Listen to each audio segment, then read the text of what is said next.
I've always considered myself a lucky man. 14 years married to Nicole.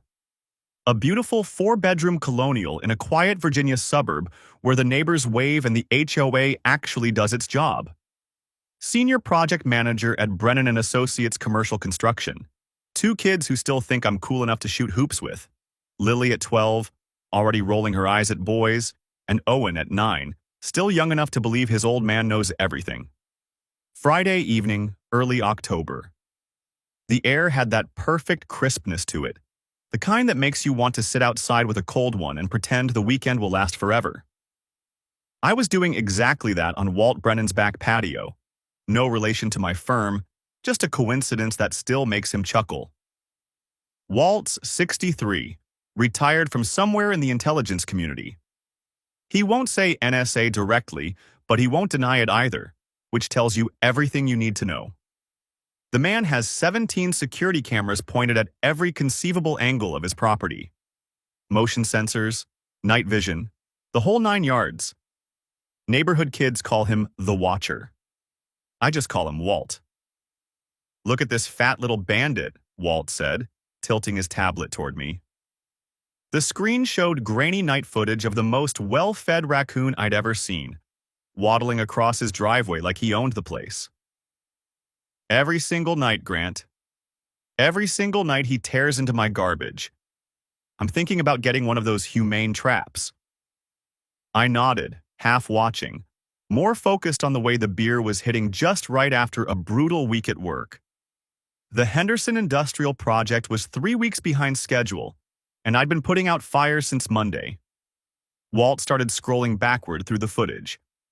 Nighttime. More nighttime. Then daytime crept into view. "Stop!" The word came out sharper than I intended. Walt looked up, bushy eyebrows raised. "What?"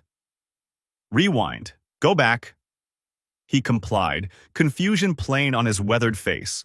The footage rewound. Daytime. Clear autumn light. The camera angle captured his driveway, part of his lawn, and, I'd never really noticed before, a decent slice of my own driveway next door. A silver BMW 5 Series pulled up to my house. A man got out. Tall. Dark suit that fit too well for off the rack. He walked toward my front door with the kind of confidence that only comes from familiarity. From comfort. The timestamp read 10:07 a.m. "Keep going," I said. My voice stayed level. Steady. But my fingers had gone white around the beer bottle. Walt scrolled forward. Same car. Same man. Walking back to the BMW. The body language was different now, relaxed, almost languid. He ran a hand through his hair before sliding into the driver's seat. There was something in the way he moved, satisfied, unhurried, that made my throat constrict. Timestamp 2:14 p.m., 4 hours. "Hey, you okay?" Walt was studying my face with the kind of attention that probably made him very good at whatever he did for the NSA. "You look like you've seen a ghost." "I'm fine." The lie came out smooth.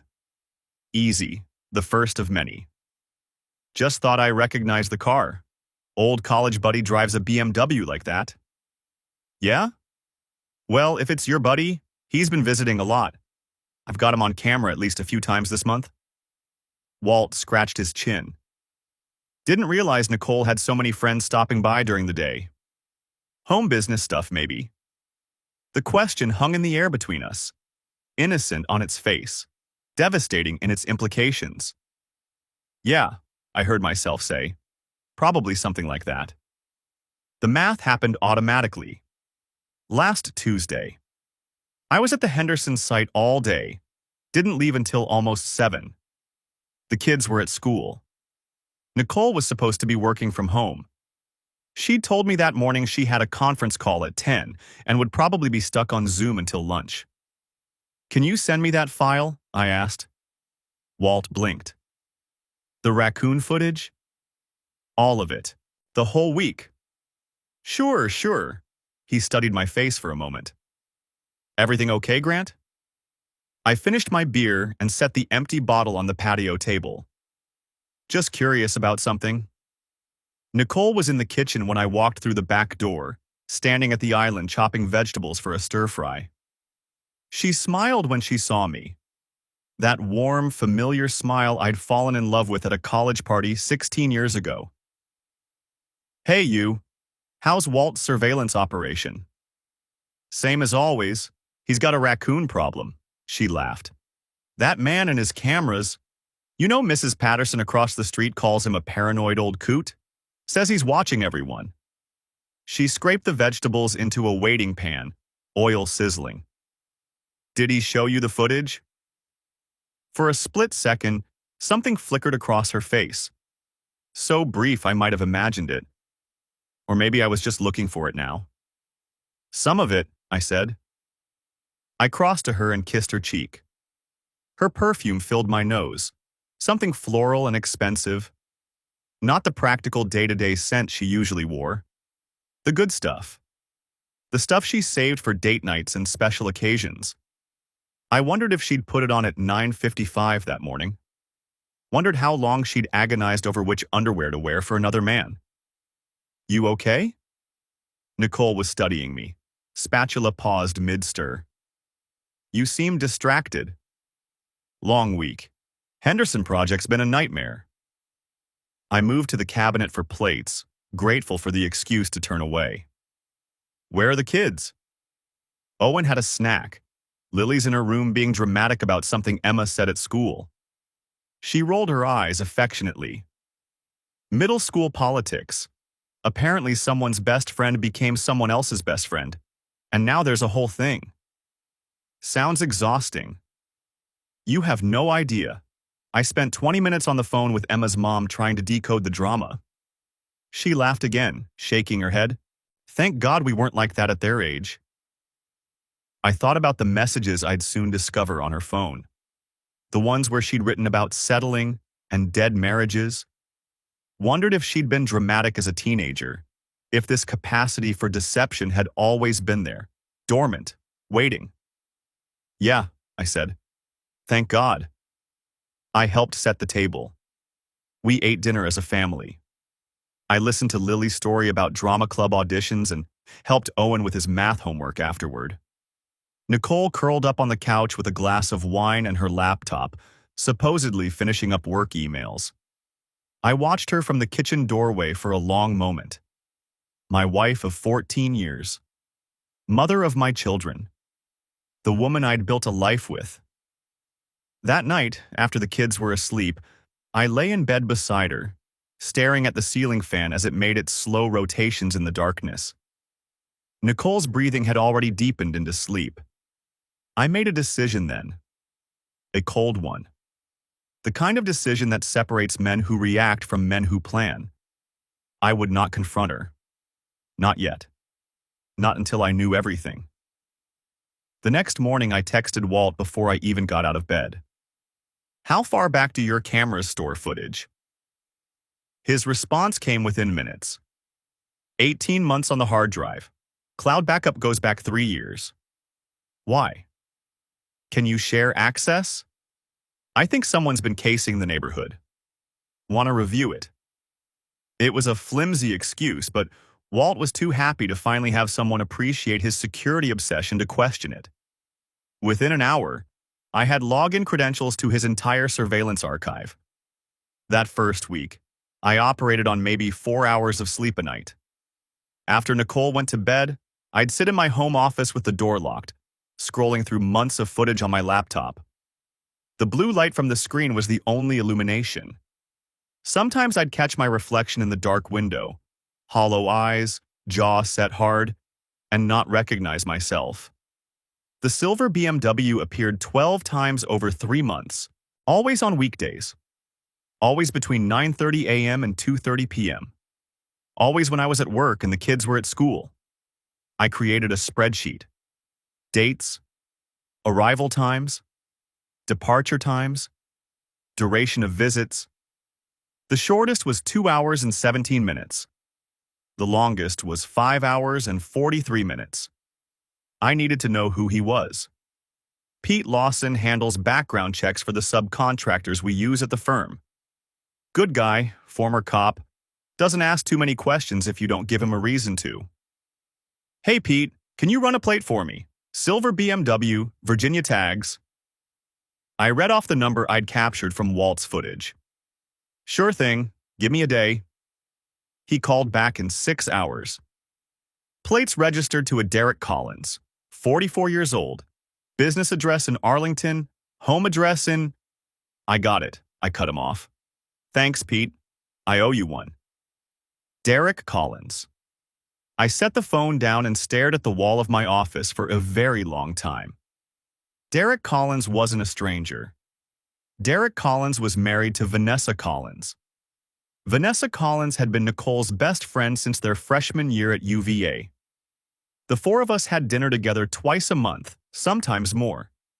I'd golfed with Derek at least a dozen times. We'd gone to their anniversary party last spring. I'd spent 45 minutes picking out a $200 bottle of wine because Nicole said Vanessa would appreciate the gesture. The betrayal doubled in an instant. Not just my wife, my friend. If you could even call him that now. I went to work the next day, sat through meetings about concrete pours and HVAC installations, reviewed blueprints until the lines blurred together, answered emails with professional courtesy, smiled at colleagues who asked how my weekend was. And inside my chest, something fundamental shifted. The hot anger I'd expected never came. Instead, there was something colder, more patient. It settled into my bones like frost into the ground. By the second week, I had a lawyer. Catherine Webb came recommended through a buddy from my Army Reserve days. Her office was in a nondescript building 20 minutes outside my usual orbit, far enough that I wouldn't run into anyone I knew. The waiting room smelled like leather and old paper, the kind of place where people came to untangle the worst messes of their lives. Mr. Parker. She stood when I entered, offering a firm handshake. Have a seat. Tell me what's going on. I laid it out. The footage, the timestamps, the realization that my wife had been conducting a long-running affair while I commuted to work and our children went to school. Catherine listened without interrupting, taking notes in a leather-bound pad. When I finished, she leaned back in her chair and studied me for a long moment. How are you holding up? The question caught me off guard. I'm functioning. That's not what I asked. I met her gaze. I'm angry, but I'm not stupid. I know that acting on anger right now would be the worst thing I could do. She nodded slowly, something like approval in her expression. You'd be surprised how many people in your situation can't make that distinction. They burst through my door ready to burn everything down. Consequences be damned. She opened a folder on her desk. Virginia's an equitable distribution state. Assets acquired during the marriage get divided fairly, though fairly doesn't always mean 50-50. Now, adultery. She looked up, her reading glasses catching the overhead light. Adultery's grounds for fault-based divorce here. More importantly, it can significantly impact alimony decisions. Judges don't look kindly on cheating spouses.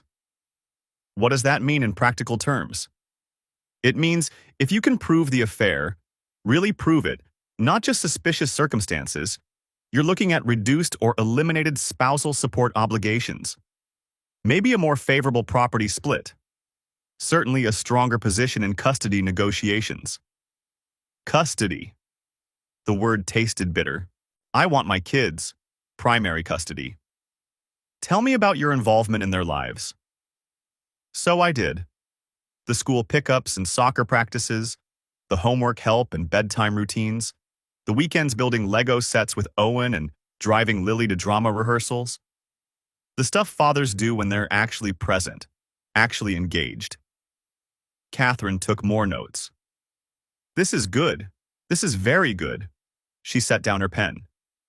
My advice? Document everything. Dates, times, any evidence you can gather legally. Don't confront her. Don't tip your hand. The more you know before she knows you know, the stronger your position will be when we get to the table. What about custody? Virginia courts prioritize the best interests of the child.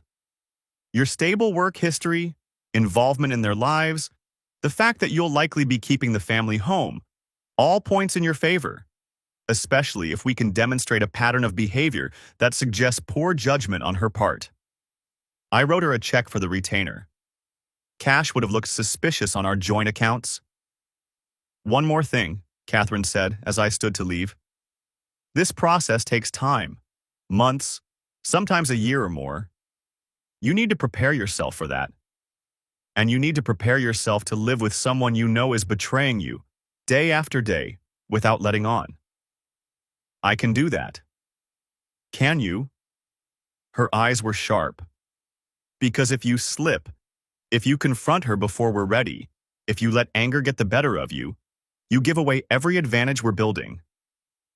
I thought about the cold things settling into my chest, the patience it brought, the clarity.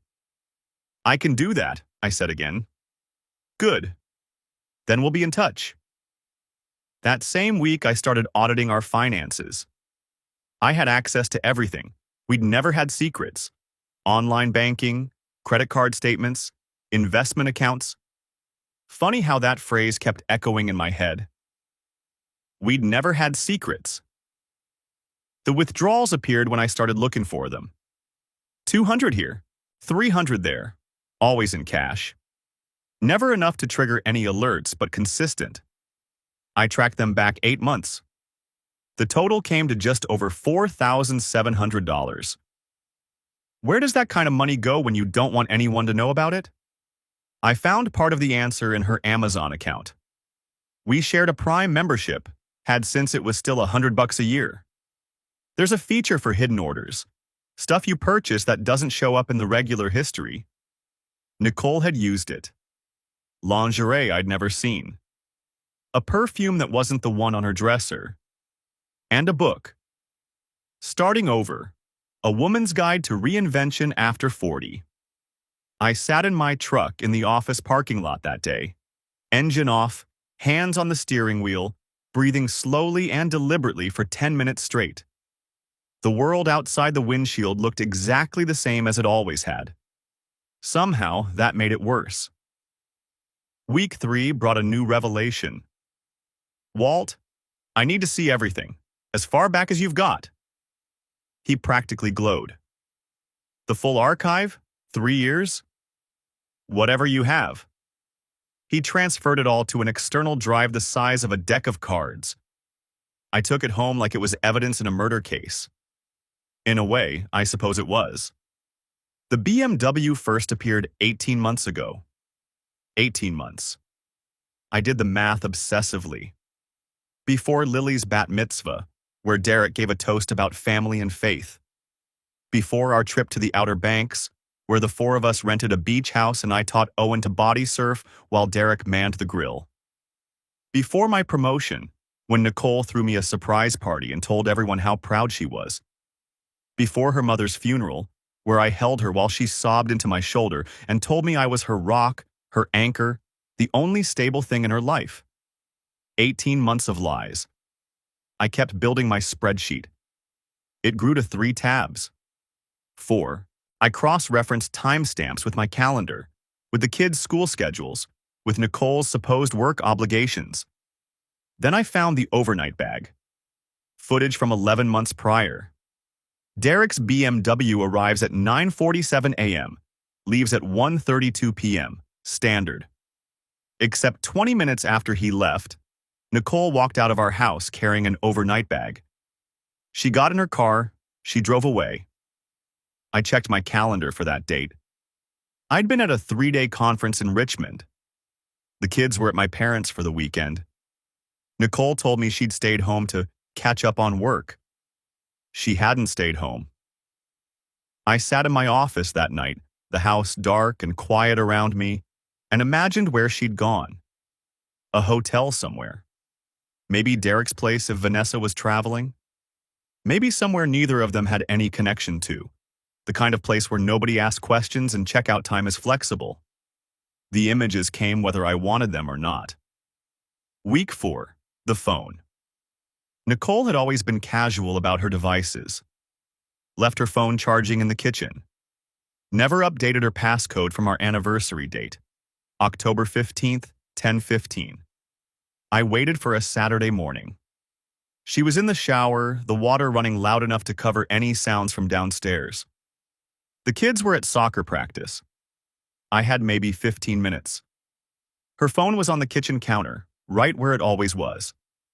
I typed in 10:15, the screen unlocked. Her texts showed nothing unusual. Mom group chats, work threads, a conversation with Lily about getting a ride home from drama rehearsal. But I wasn't looking for the obvious. I found the app disguised as a calculator icon. Clever. The kind of thing you'd only know about if you were already looking for ways to hide things. I opened it. Hundreds of messages. Photos I scrolled past without letting myself focus on. Voice notes I didn't play. I didn't need to read everything. I read enough. Grant's so emotionally unavailable. Has been for years. I don't think he even sees me anymore. The marriage has been dead since before Owen started kindergarten. We're just going through the motions. He never supported my dreams. Remember when I wanted to start the interior design business? He talked me out of it. Said it was too risky. Sometimes I wonder if I settled. If I'd waited longer, held out for someone who actually understood me. I kept scrolling, my jaw aching from how hard I was clenching it. One message from 6 months ago stopped me cold. He doesn't suspect anything. He's so wrapped up in his work he barely notices me anymore. Sometimes I wonder if he'd even care if he knew. I took screenshots, dozens of them. I emailed them to a new account I'd created that morning from a device she didn't know existed. I deleted the sent items. I cleared the browser history. I put the phone back exactly where I'd found it, angled the same way, charging cable positioned precisely. Then I washed my hands in the kitchen sink. I don't know why. Some instinct about contamination. The shower turned off upstairs.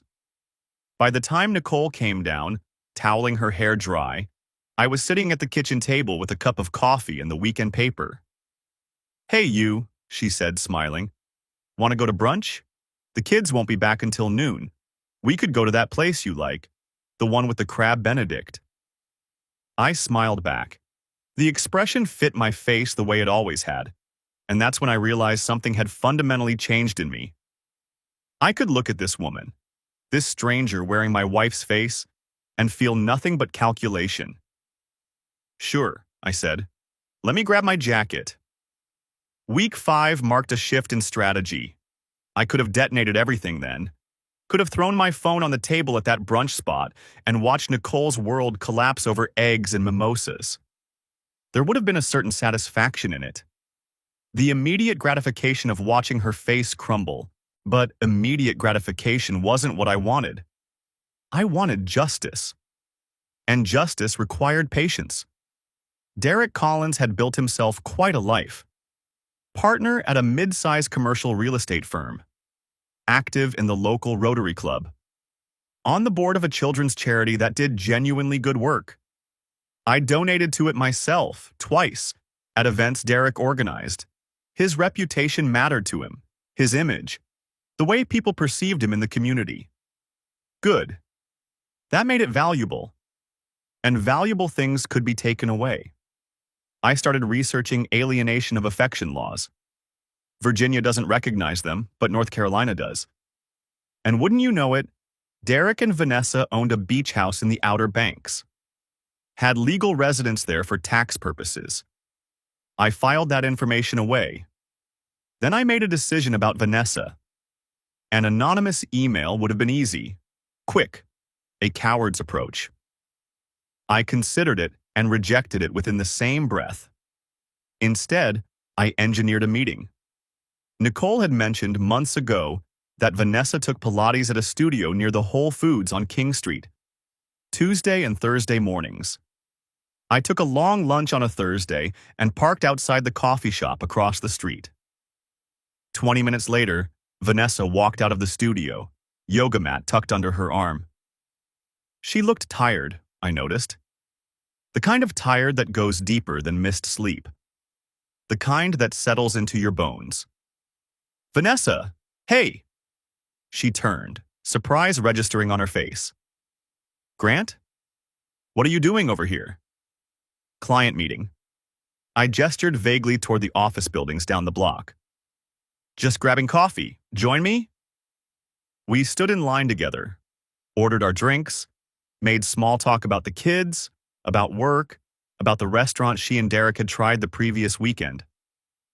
It was okay, she said, stirring honey into her tea. Derek loved it. I thought the risotto was overpriced. She shrugged. But you know Derek. If there's a Yelp rating over 4 stars, he has to try it. Yeah, he's always been like that. I sipped my coffee, watching her carefully. How are you guys doing? We haven't gotten together in a while. Good, fine. The response came too quickly. Busy, you know. Derek's been working crazy hours. Some big deal he's trying to close. Nicole mentioned you might be going through a rough patch. Vanessa's cup stopped halfway to her mouth. She said that? Not in so many words. Just that you seemed stressed. She was worried about you. The irony wasn't lost on me. Nicole, worried about the woman whose husband she was sleeping with. The audacity of it made my jaw tighten. That's sweet of her. Vanessa set her cup down carefully. We're fine, really. Every marriage has its ups and downs. Sure, of course. I let a beat of silence stretch between us. Hey, can I ask you something? Has Nicole seemed off to you lately? Her expression flickered, just for an instant. Off how? I don't know. Distracted. Distant. She's been working late a lot, which I get, but... I shrugged, playing the role of concerned husband. We've been married 14 years. I know her rhythms. Something feels different. Vanessa wrapped both hands around her cup like she needed the warmth, even though the shop was perfectly heated. She seems fine to me. Busy, maybe. But who isn't? When did you guys last get together? Just the two of you? She thought about it. Maybe 2 months ago, we had lunch near her office. She frowned slightly. She canceled the last couple times. Work stuff, she said. Yeah. I nodded slowly. You're probably right. I'm probably overthinking it. It's just... I let my voice trail off, shook my head. Never mind. I don't want to be that husband, the paranoid one who sees problems where there aren't any. Vanessa was quiet for a long moment. Her fingers had gone white around her cup. Grant, she said finally, is there something you're trying to tell me? I looked at her directly. A woman on the edge of a realization she didn't want to have. I could have pushed her over right then, could have spilled everything and watched her world collapse across a coffee shop table. But that wasn't the plan. No, I said. Nothing specific. Just stress talking, probably. I smiled, setting down my cup. I should get back. Good seeing you, Vanessa. You too. But there was something in her eyes as I said goodbye. A seed of doubt I hadn't planted. One that was already there. I wondered how long she'd been ignoring her own instincts. How many late nights and canceled dinners and unexplained absences she'd explained away, because the alternative was too terrible to consider. I walked out of that coffee shop knowing I'd set something in motion. Vanessa would be watching now, paying attention. And when the moment came to bring her the evidence, she'd be ready to believe it. Over the next 3 weeks, I watched the affair change. The BMW visits dropped from twice a week to once, then to every 10 days. Nicole's mood shifted. She became irritable over things she'd never cared about before. Dishes in the sink, grass that needed mowing, the way I chewed my food. She picked a fight with me one night over nothing. I'd left a towel on the bathroom floor. Do you think I'm your maid? She snapped. Do you think I just exist to clean up after you? I looked at her calmly. I'm sorry. I'll pick it up. That's not... She stopped, frustrated. Never mind, just forget it. She stormed off to bed. I stayed up and checked her secret app. The messages had shifted in tone. Nicole, when are we going to tell them? You said by the end of the year. Derek, it's complicated. Vanessa's sister is sick. I can't do this to her right now. Nicole, there's always an excuse. I've given you 18 months of my life, Derek. 18 months. Derek, I know, just be patient. I love you. Nicole, I've been patient. I've been so patient. And you keep moving the goalposts. Derek, come on, don't be like that. I'm trying here. There was more, but I'd seen enough. Derek Collins was never going to leave his wife. He was enjoying the affair, the excitement, the validation, the ego boost of having a woman throw her marriage away for him. But actually blowing up his comfortable life? Actually facing consequences? Never going to happen. Nicole thought she was building a future. Derek was just killing time. This changed my strategy. Nicole was already losing. She just didn't know it yet. All I had to do was accelerate the timeline and position myself to pick up the pieces. Week 9, Catherine Webb's office. I slid a manila folder across her desk. She opened it and started reading. Her eyebrows rose incrementally with each page. This is thorough, she said finally. Very thorough. I've had time. She looked at me over her reading glasses. What are your goals? I'd rehearsed this. Primary custody of the children, protection of my retirement accounts and premarital assets, minimal alimony obligations, the house. Given what you've documented here, the duration of the affair, the evidence of deception, we have a strong position. She leaned back in her chair. I have to ask, though. Do you want to try to reconcile? Counseling? Some couples do work through infidelity. No. She nodded once, no judgment in her expression. Then we proceed. I'll need to file a few preliminary motions. But there's something else you should consider. What? Derek Collins' wife. If she decides to pursue divorce as well, and if Nicole is named as a contributing factor to that marriage's dissolution, she tapped the folder. North Carolina still allows alienation of affection lawsuits. Derek and Vanessa have residence there. The beach house. Exactly. Vanessa could potentially pursue financial damages against your wife. I processed this. Another domino to set up. Thank you, Catherine. Don't thank me yet. We haven't gotten to the hard part. Week 10. The call. I dialed Vanessa's cell from my office during lunch, door closed, blinds drawn. She picked up on the third ring. Grant? Hey, Vanessa, do you have a minute? I'm at work, but sure, what's up? I need to talk to you about something, in person. It's about Derek. I paused. And Nicole. The silence stretched long enough that I wondered if the call had dropped. Then, when and where? We met at a park near her office. Neutral ground. Benches facing a duck pond where old men threw breadcrumbs and mothers pushed strollers along the paved paths. I brought a folder. Vanessa arrived looking like she hadn't slept. Maybe she hadn't.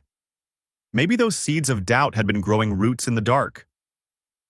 We sat on a bench, not quite facing each other. I handed her the folder without preamble. She opened it.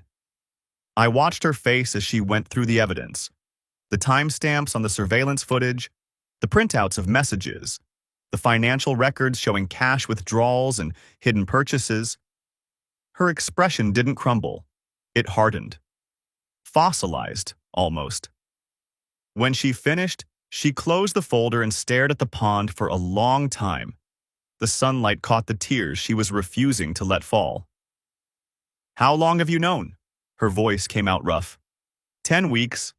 10 weeks. She let out a breath that was almost a laugh. I've been suspicious for 6 months. Little things. He stopped wanting to... Well, he said he was tired. Work stress. I said nothing. Some silences are necessary. Why are you telling me now? She asked. Because I'm filing for divorce next week. I thought you deserved to know before it becomes public. What you do with the information is your choice. She turned to look at me then. Her eyes were dry now and hard as granite. Thank you for telling me. I'm sorry it happened this way. So am I. She stood, tucking the folder under her arm. When you file, I'll file. I want to coordinate timing. I was hoping you'd say that. She started to walk away, then stopped. Grant, that feeling you had. When you first saw the footage, that cold thing in your chest. Yeah? Does it go away? I considered the question honestly. Not yet. She nodded once and walked to her car without looking back. The date we chose was deliberate. The Collins annual holiday party. December 14th. Their house decorated with tasteful wreaths and a professionally lit tree visible through the front windows. 100 guests mingling over catered hors d'oeuvres and open bar. The who's who of their social circle, business associates, neighbors, charity board members, the whole carefully curated collection of people Derek loved to impress. I arrived alone, told Nicole I had a work event running late and I'd meet her there. The truth was, I needed to walk in with clear eyes, needed to see the room the way an outsider would before I became part of the story about to unfold. Nicole found me near the coat check. She'd had a few glasses of wine already. I could tell by the slight flush of her cheeks, the extra brightness in her eyes. You made it. She kissed my cheek, leaving a faint lipstick mark. I was starting to think you'd be stuck all night. Wouldn't miss it. I scanned the room. Quite a turnout. Derek invited half of Arlington, I think. He's been holding court by the bar for an hour. She squeezed my arm. Go get a drink. I'll introduce you to the Hendersons later. They're deadly boring, but she asked about your firm. I got my drink, made small talk with strangers. Watched.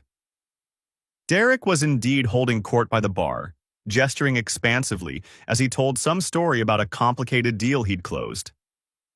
He had that look he always got when he was the center of attention, chest puffed slightly, smile too wide.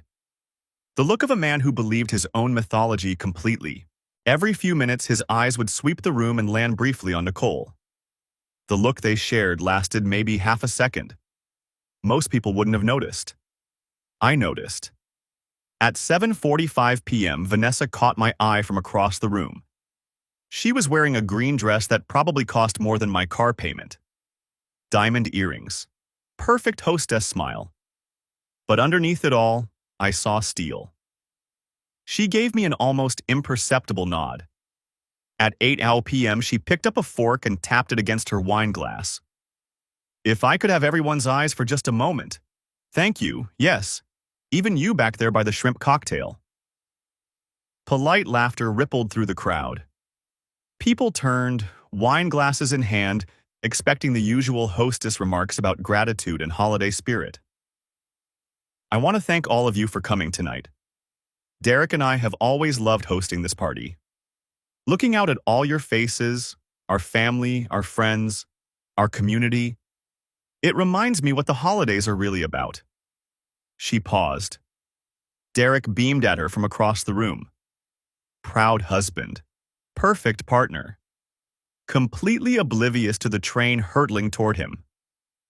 Marriage is interesting, Vanessa continued. Her voice hadn't changed, but something in her posture had shifted. Straighter, harder. You build a life with someone. You trust them with everything. Your secrets, your vulnerabilities, your future. The room had grown very quiet. Someone coughed nervously. And sometimes, she turned to face Derek directly. Sometimes you find out that person has been lying to you for 18 months. That he's been sleeping with your best friend, in your bed, in your home, while you were at work or traveling or doing any of the 1,000 things that keep a marriage running. The silence became absolute. I could hear ice settling in someone's drink. Could hear the Christmas music playing softly, some cheerful carol that suddenly sounded obscene. Derek's face went through about 6 expressions in 2 seconds. Confusion, disbelief, horror, terror, landing somewhere between denial and absolute panic. "Vanessa, honey, what are you—" His voice came out strangled. "This is— you're— I'm filing for divorce tomorrow morning. I know about you and Nicole Parker. I've known for weeks. I've seen the evidence. Timestamps, photos, messages, every detail." She looked at the crowd, at the frozen faces and dropped jaws and phones appearing in hands. "I thought everyone here deserved to know what kind of man they've been drinking with. What kind of man sits on a charity board and preaches about family values while conducting an 18-month affair with a married mother of 2?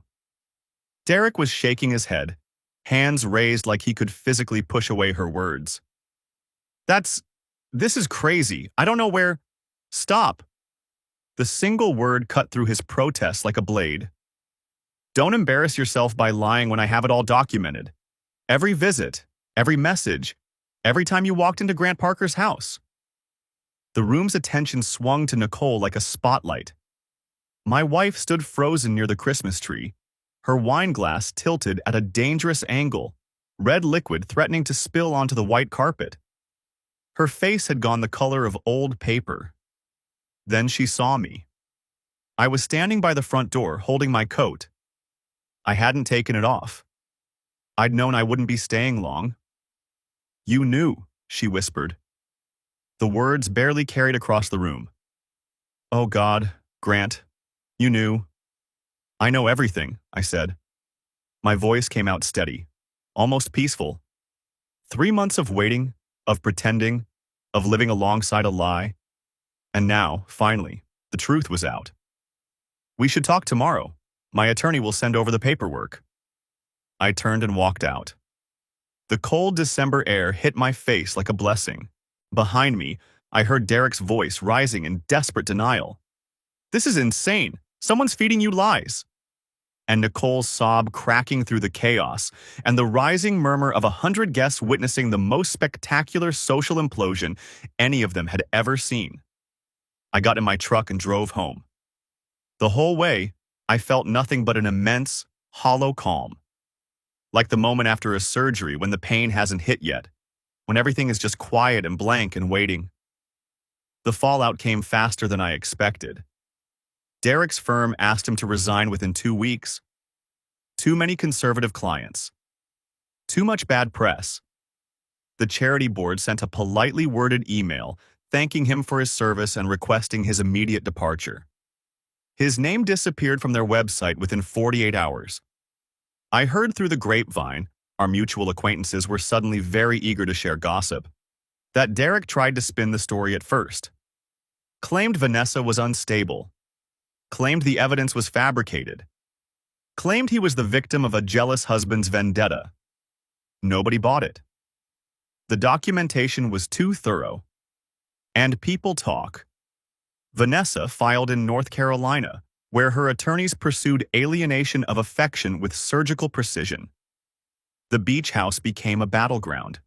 The settlement negotiations became a bloodletting. Derek's lawyer called it vindictive. Vanessa's lawyer called it appropriate compensation for 18 months of deception. Nicole moved out of our house on December 28th. I wasn't there. I'd taken the kids to my parents for the day.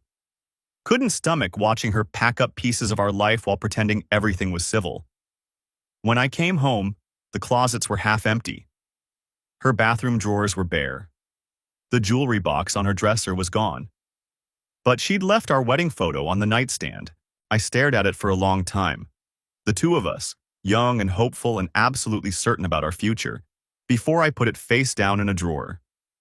My parents had questions. Lots of questions. "How long did you know?" my mother asked, her voice tight with controlled fury. "Before the party.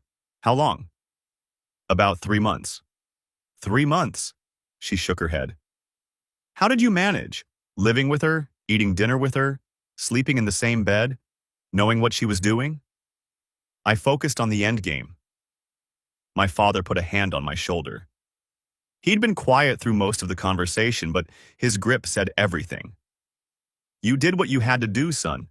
Protected yourself. Protected those kids. That's what matters. I wish it hadn't come to this. So do we. My mother's eyes were wet. We loved Nicole. We really did. And all this time She stopped, pressed her lips together. Does she know about the lawsuit? Vanessa's pursuing her too. Alienation of affection. Nicole's going to be named. My father exhaled slowly. That's going to get ugly. It already is. The kids came through harder than I expected. Owen was confused at first. He kept asking when Mom was coming home, when things would go back to normal. I didn't have easy answers for him. I just held him when he cried and told him that both his parents loved him, that none of this was his fault, that we'd figure it out together. Lily was older. Old enough to understand what affair meant. Old enough to be angry. Dad, why can't you guys just work it out? People fight. People forgive. We were sitting on the back porch, the evening cold enough that our breath made little clouds. She'd asked to talk, just the two of us. Some promises can't be unbroken, sweetheart. I wish that wasn't true, but it is. Emma's parents got divorced 2 years ago, and now her dad's remarried, and everyone acts like nothing happened. She picked at a loose thread on her sleeve. Why can't we be like that? Because every situation is different. Your mom and I struggled for words that would be honest without being cruel. She made choices that hurt our family in ways I can't get past. That's not about forgiveness. It's about trust. Once trust is gone, really gone, you can't pretend it back into existence. Was it really 18 months? I looked at my 12-year-old daughter, already carrying weights no kid should have to lift. The betrayal wasn't just mine. It was theirs too. 18 months of their mother living a double life, smiling at family dinners, tucking them into bed, all while conducting an affair with a man they called Uncle Derek. Yeah, I said finally. It was. I don't want to see her. Lily's voice had gone hard. Not right now. Maybe not ever. Hey. I put my arm around her shoulders. Your mom made terrible choices, that's true. But she loves you. She's always loved you. And whatever happens between her and me, she's still your mother. You don't have to forgive what she did. But don't close that door forever. Not yet. She leaned into me, and I felt her crying. Silent tears that shook her shoulders. I'm sorry, Dad. You have nothing to be sorry for. I feel like I should have seen it. Should have known something was wrong. I held her tighter. That's not your job. That was never your job. You're a kid. You're supposed to trust that the adults in your life are telling the truth. None of this is on you. She hugged me then, tight and fierce. And I held her and let myself feel something other than cold calculation for the first time in months. Nicole tried to contact me repeatedly in those early weeks. Texts I didn't answer. Calls I let go to voicemail. One voicemail broke through my defenses. I listened to it once, late at night, after the kids were asleep. Grant, please. I know I don't deserve anything from you. I know what I did is unforgivable. But if you could just... I need to explain, not to excuse it, just to explain. Her voice cracked. I got lost somewhere. I don't know how it happened. One day I was happy and then one day I wasn't, and instead of talking to you, I ran. I ran to someone who told me everything I wanted to hear. A pause. Heavy breathing. I'm not asking you to forgive me. I'm just asking you to understand that I never stopped. I deleted it before she could finish the sentence. Whatever she never stopped, it wasn't enough to stop her from spending 4 hours at a time in our bed with my friend while I thought we were building a life together. I communicated through Catherine from then on. Derek, faced with the destruction of his reputation, did exactly what I expected. He abandoned Nicole completely. The messages I intercepted, yes, I was still monitoring, call it insurance, showed his transformation from romantic hero to cowardly snake in real time. I think we need some space. This isn't a good time for me to be involved in drama. Vanessa's attorneys are saying if we're still in contact, it hurts my case. And finally, the message that must have hit Nicole like a truck. I've been thinking about things and I realize now that I was vulnerable and you pursued me. I take responsibility for my choices, but I also need to be honest that I always loved Vanessa. What we had was a mistake. I'm sorry. He was rewriting history while the ink was still wet, making himself the victim, Nicole the predator. It was cowardly and predictable and perfect. Nicole was left with nothing. No affair partner, no marriage, no friends, because choosing sides was inevitable, and most people chose the wronged parties. The divorce settlement came through in March. I got primary custody.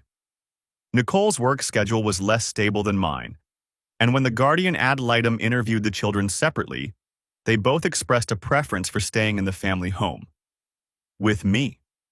Nicole got weekends and Wednesday nights. I kept the house. Alimony was minimal.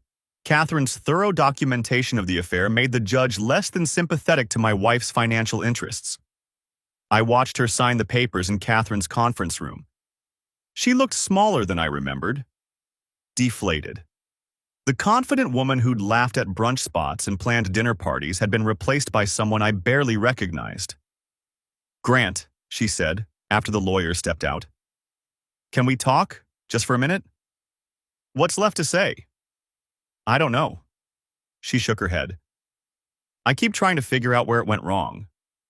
We were happy once. Weren't we?" I considered the question. 14 years of marriage, a decade and a half of shared meals and family vacations and late nights with sick children and early mornings with coffee and the newspaper. "Yeah," I said. "We were." "Then how did we end up here?" I didn't have an answer she'd want to hear.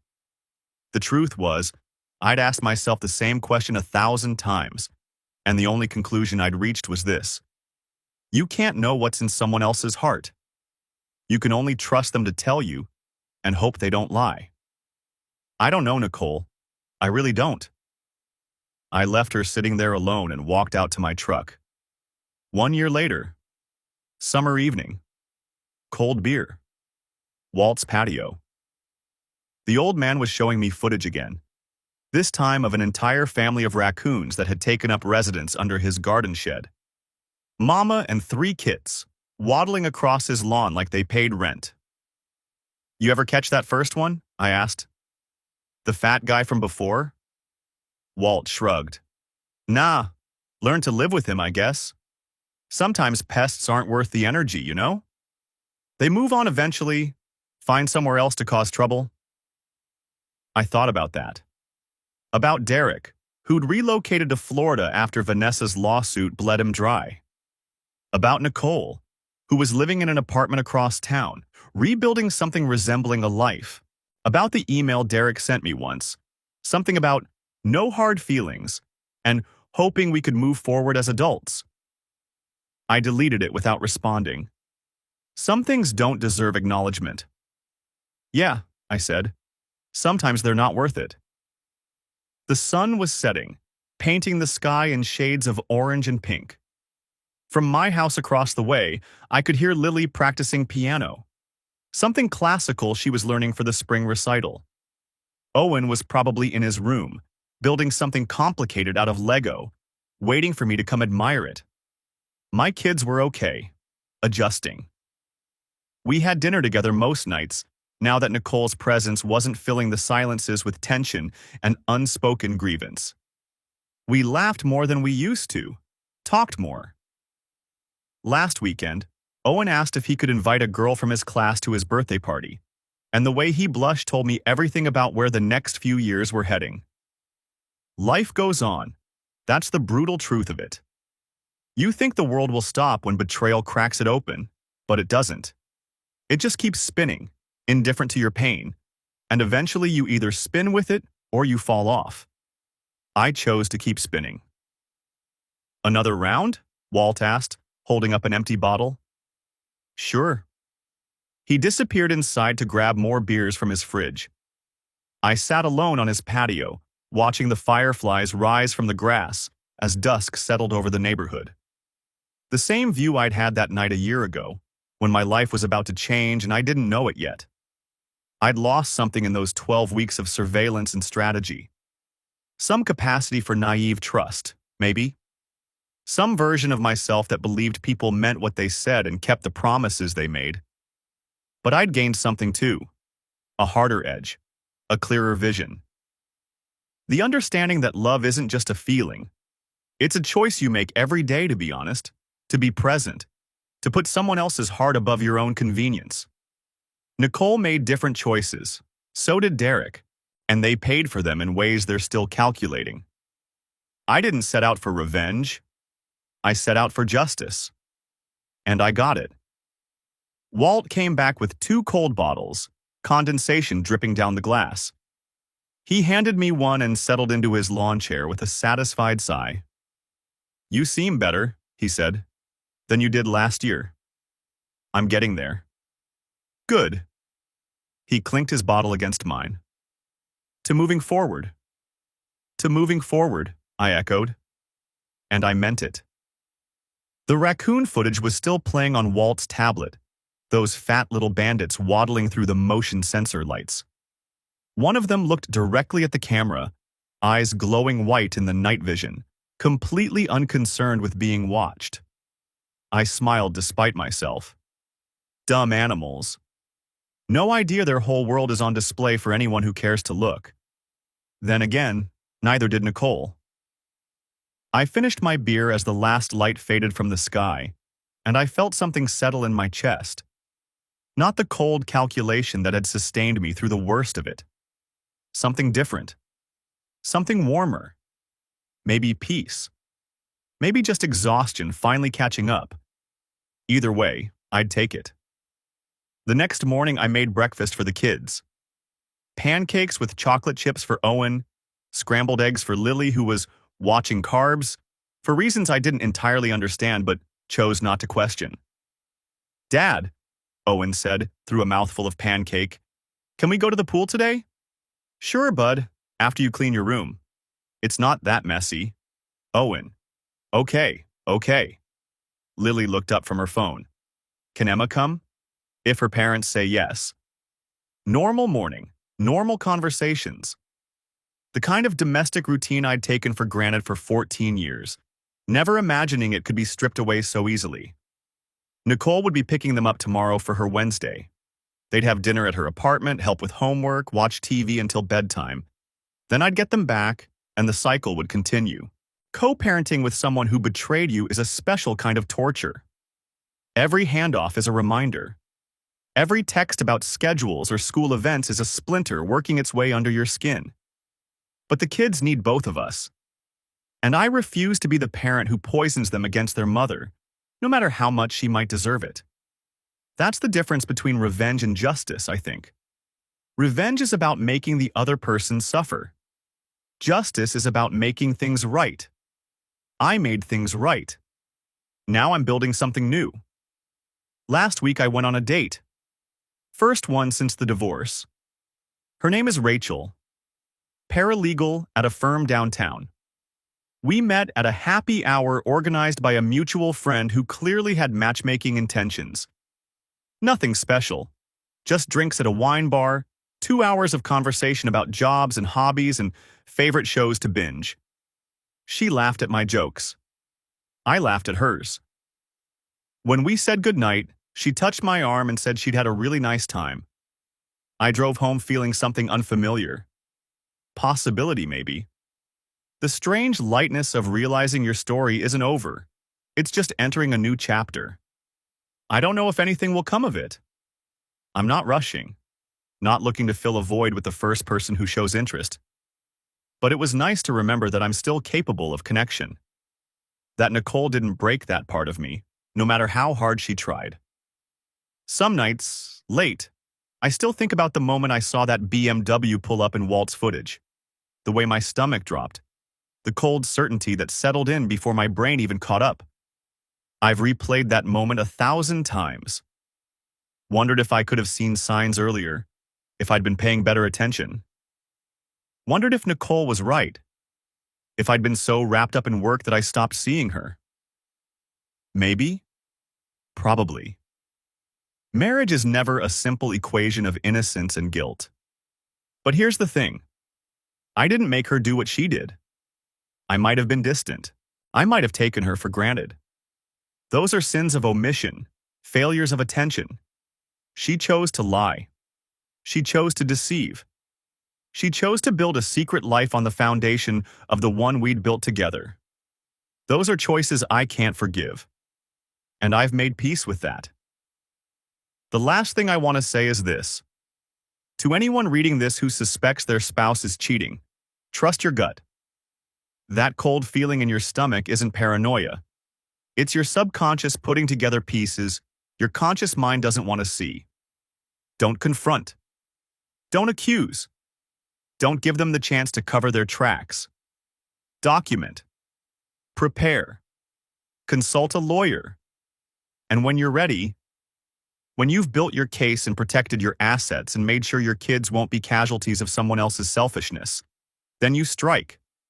Not in anger, not in revenge, in cold, calculated, methodical pursuit of justice. It won't heal the wound. Nothing will heal that wound completely.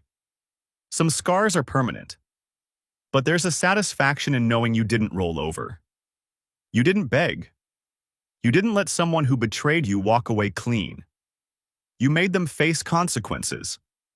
And then you moved on with your life. That's what I did. That's what you can do too. The raccoons are still living under Walt's shed. He put out a trail camera last month, purely out of curiosity at this point.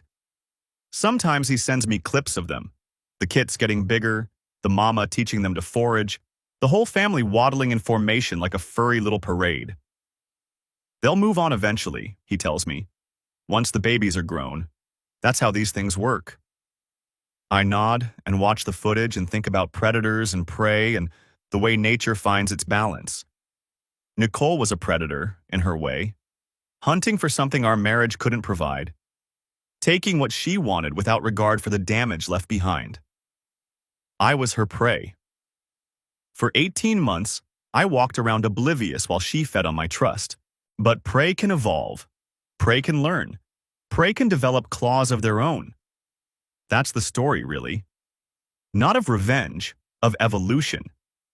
Of a man who woke up one Friday night to footage of a fat raccoon and found out his whole life was built on lies. And then decided to do something about it. The fireflies are out again tonight. Same patio, same view, same old man showing me footage of critters I couldn't care less about. But the beer is cold, and the kids are safe inside my house, and tomorrow is a new day with no betrayals waiting to ambush me.